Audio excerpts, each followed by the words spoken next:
Икона имеет свою функцию и свое предназначение. И если дома, в храме или на приборной панели автомобиля она притягивает внимание верующего человека, чтобы он обратил свои молитвы к изображенному на иконе, в музее же икона имеет немного иную функцию, иное значение. Икона – это символ нашего отношения к миру, это символ и образ, который хранит нашу культурную память. И сегодня мы с вами попытаемся, так как мы находимся не в храме и не дома, мы находимся в музее, попытаемся разгадать смысл, или точнее сказать, художественный текст образа.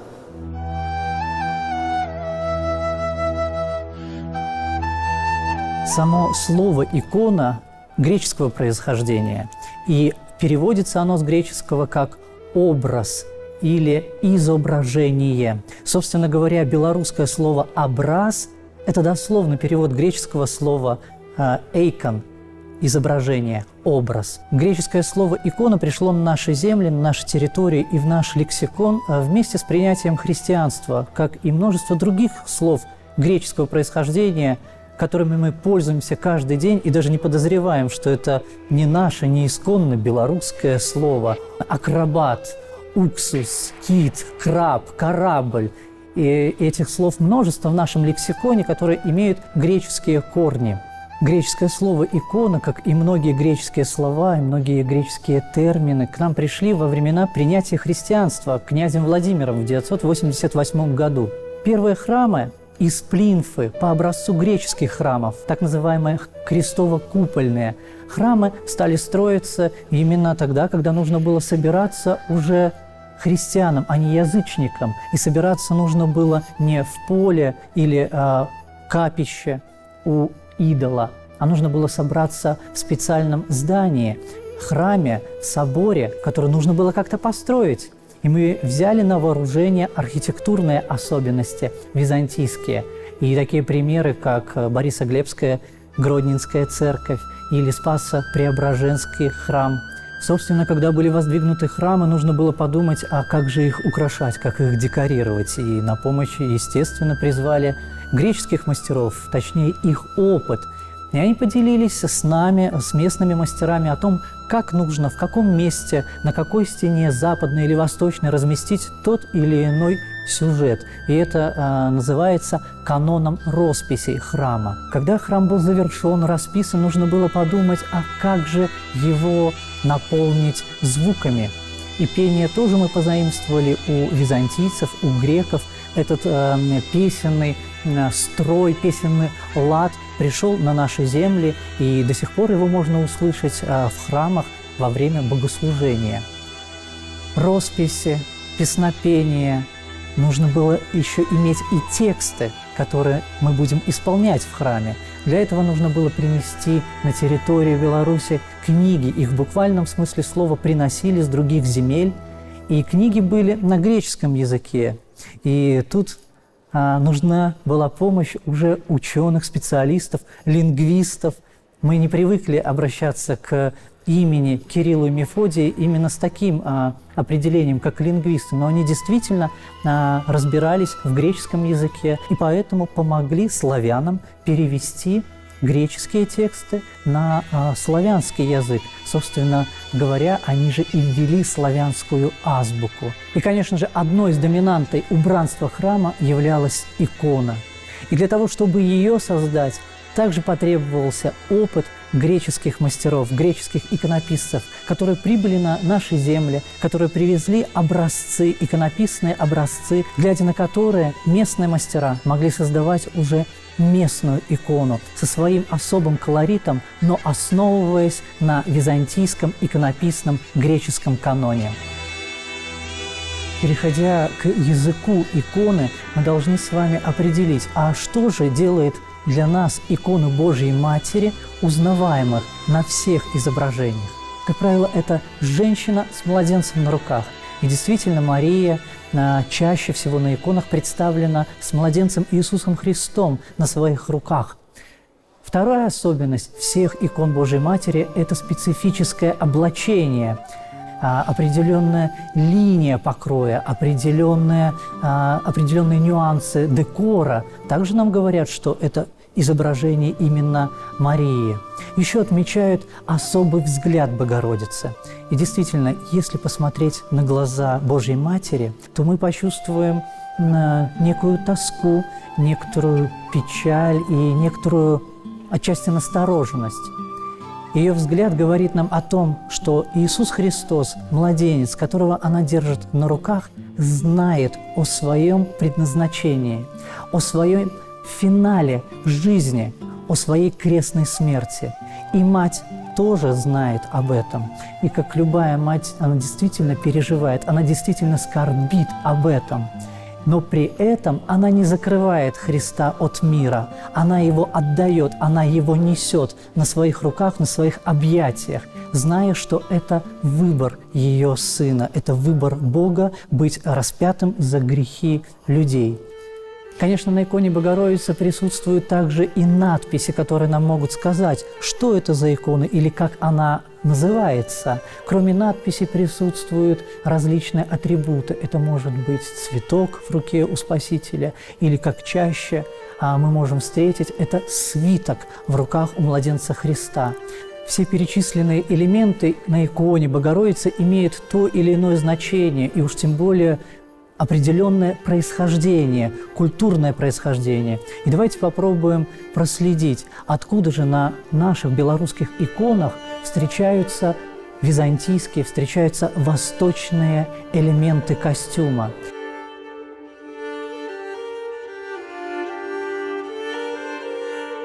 Этот необычный плат имеет также в своем названии греческие корни.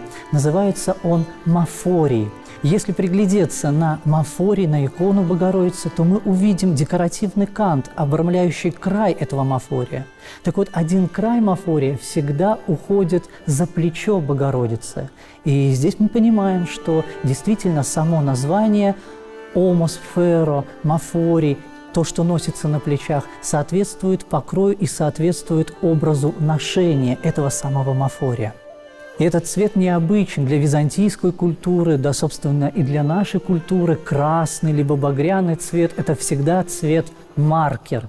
Цвет-маркер маркирует определенную важную доминанту, будь то это человек, который идет по красной ковровой дорожке. Мы все понимаем, что на кинофестивале ходят только звезды, режиссеры по красным дорожкам. И президенты разных стран также спускаются с трапа самолета по красной ковровой дорожке. Это древняя традиция. Красный цвет, либо багряный цвет, пурпурный цвет отводить знаковым персонам. И поэтому у древних иконописцев, византийских иконописцев не возникало вопроса, а каким же цветом расписать мафорий Богородицы? Ответ напрашивался сам собой, потому как ответ уже был заключен в гимнах, в акафистах, в песнопениях, адресованных образу Божьей Матери. А в этих образах мы всегда слышим, что Богородица – Царица Небесная, Царица Преблагая, Мать Царя Небесного.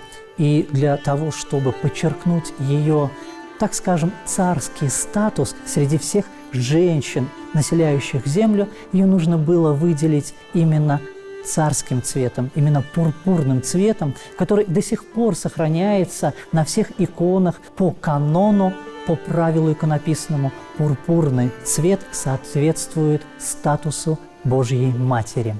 Под красным мафорием Богородицы всегда проступает линия чепца. Чепец – это головной убор, скрывающий от нас волосы Пресвятой Девы. Голубой цвет чепца также соотносится с голубым цветом хитона. Хитона – это нижнее облачение Богородицы. Оно также традиционно изображается в голубых, в небесных, синих тонах. Голубой, небесный – это уже понятно становится символический цвет, цвет чистоты, цвет непорочности. Богородица, как поется в акафистах, ширшая небес. Ширшая – это значит вместившая в себя всю полноту божества. И как же иконописцам показать это символически? они используют голубой цвет в написании хитона Богородицы. И мы знаем, что та полнота, которую даже не может постигнуть ум человека, была вмещена в утробу Девы Марии. Рукава хитона часто завершаются поручами. Поручи – это знак служения, это знак несения какого-то предназначения, особого отношения к миру. И Мария держит на своих руках младенца Иисуса Христа. Священник в своих руках также выносит в чаше тело и кровь Христа. Соответственно, Мария и священник являются немного такими образами, подобными друг на друга. Давайте обратимся к образу младенца Иисуса. Если мы посмотрим на младенца Иисуса Христа, то мы увидим, что на всех иконах он имеет определенные жесты своих рук. В одной руке он держит свиток, а другой рукой он благословляет народ. Это так называемый благословляющий жест. Эти жесты на иконе Иисуса Христа бывают разными, их несколько видов. Их объединяют общим названием «жест благословления». Однако мы знаем, что история возникновения этих жестов на иконе достаточно интересная. И эти жесты пришли в иконопись из искусства ораторов. Ораторские жесты должны были сообщить публике определенную информацию. Оратор должен был привлечь внимание аудитории, и для этого он использовал жест, например, поднятия указательного пальца вверх.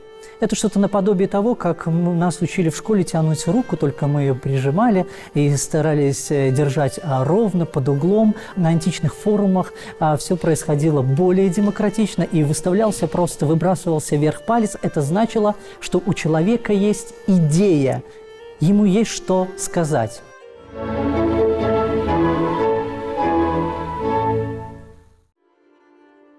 На иконе Христа мы видим поднятых вверх два пальца, указательный и средний. На языке ораторов это значило, что к нам обращаются. Греки, иконописцы предполагали, что человек, молящийся перед образом, понимает этот язык жестов. И для него становится ясным, что с иконы Христос обращается, а не только слушает его молитву. Также можно увидеть на иконе жест Иисуса Христа, на котором соединяется большой и безымянный палец. Античный оратор Квинтилиан, обучая ораторов этому искусству, написал свой труд, трактат в помощь ораторам. И там в этом трактате мы читаем, что подобный жест, соединяющий большой и безымянный палец, обозначает просьбу сомкнуть уста. Соответственно, младенец Христос говорит молящемуся: нужно немножко помолчать, и нужно послушать меня, нужно послушать и услышать ту идею, с которой обращаюсь к тебе я. А что же это за идея? Говорит ли нам икона об этой идее или об этом тексте, который я могу прочесть и понять те слова, к которым обращается Христос с иконы? Свиток в руке младенца и есть та подсказка, которая нам говорит, что это не просто свиток, это не просто какой-то текст или кодекс законов. Дело в том, что античные императоры часто изображались с подобным свитком в руке, и каждый гражданин понимал, что император держит правила. Это закон, по которому мы все живем, и каждый знал эти правила, и, соответственно, император держал в руке весь закон. Также и младенец Христос держит свиток. Но что это за закон? Это евангельский текст. Но нас не должно смущать, что свиток закрыт. Дело в том, что каждый христианин должен был знать, фактически наизусть, знать повествование евангельское. Кстати говоря, само слово «Евангелие», оно также греческого происхождения и состоит из двух слов «ев» и «ангелос». «Ев» – это значит «хорошо», либо «благо», а «ангелос» – это послание. Отсюда ангелы, посланники Бога. Соответственно, Евангелие – это благая весть. Глаголы жизни вечной, как сказано, собственно говоря, в Евангелии. И эту весть я должен был воспроизвести в своем сознании для того, чтобы определить тему разговора со Христом. Молитва – это всегда диалог, предполагали греки. И для этого нужно было на иконе показать элементы, разместить в определенной последовательности какие-то детали, которые нам скажут, что диалог действительно сейчас состоится. И тема диалога также определена – это благая евангельская весть. По иконописному канону, канон – это значит правило, порядок, по иконописному правилу каждая икона должна быть подписана. На каждой иконе должно содержаться название иконы или имя святого, который на ней изображен. Икона Богородицы не исключение. Если мы присмотримся повнимательнее, то мы увидим не совсем понятный для нас сейчас текст, потому как это греческий текст. Это традиционное написание, а точнее именование иконы на греческом языке. Две первые буквы над плечом Богородицы звучат как «мю» и «ро». Они соединены вместе. И это сокращенное слово, греческое слово «метер», что переводится, как вы догадались, «матерь», либо просто «мама». Следующие две буквы «тета» и «упсилон» обозначают слово «теос», что в переводе значит «бог».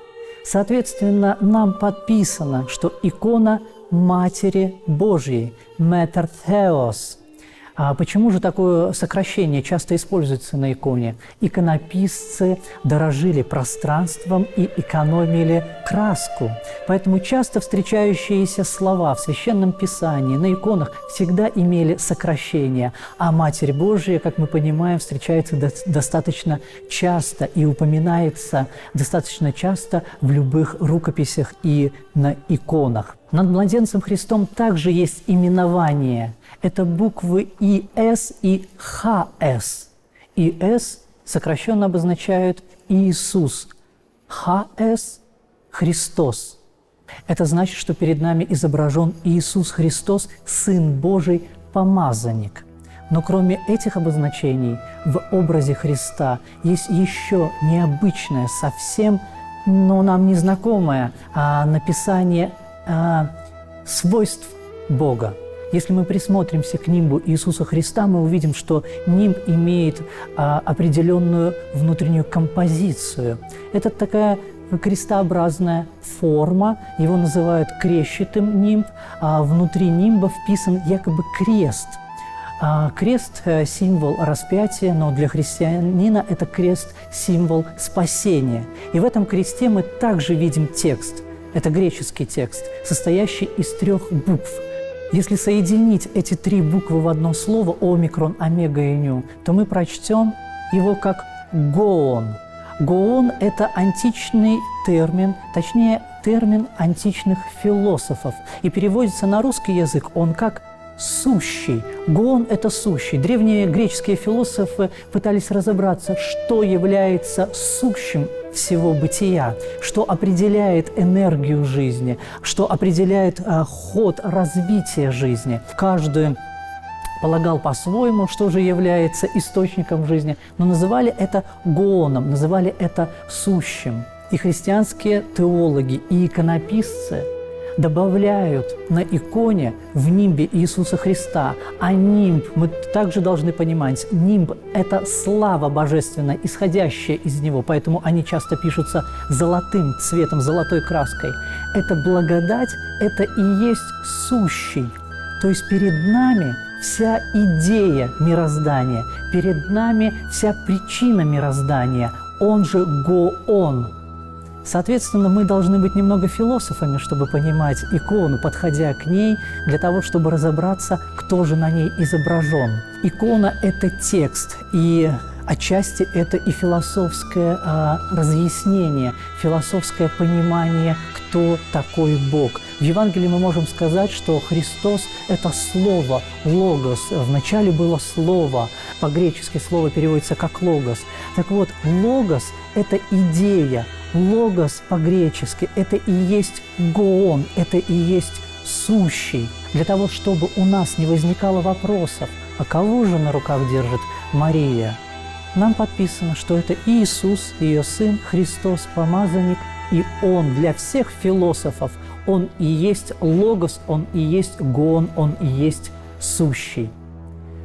И переходя к последнему жесту уже Марии, Богородицы, мы с вами замечаем, что Мария глядит на нас, но своей рукой указывает на младенца Иисуса Христа. Этот жест, указывающий жест Марии, имеет определенное значение, которое каждый должен был понимать, подходя к образу с молитвой. Подходя к иконе Богородицы, каждый обращает свои молитвы к Деве Марии.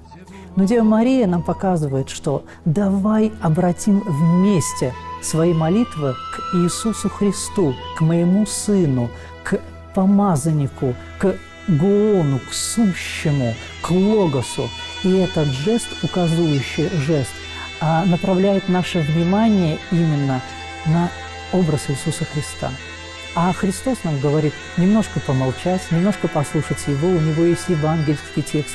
Он как бы к нам обращается. В идее греческого иконописного канона огромное значение имеет диалог между молящимся человеком и изображенным на иконе.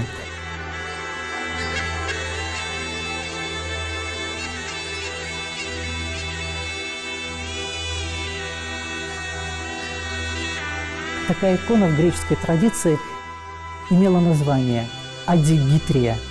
И это слово «адигитрия» переводится с греческого как «путеводительница».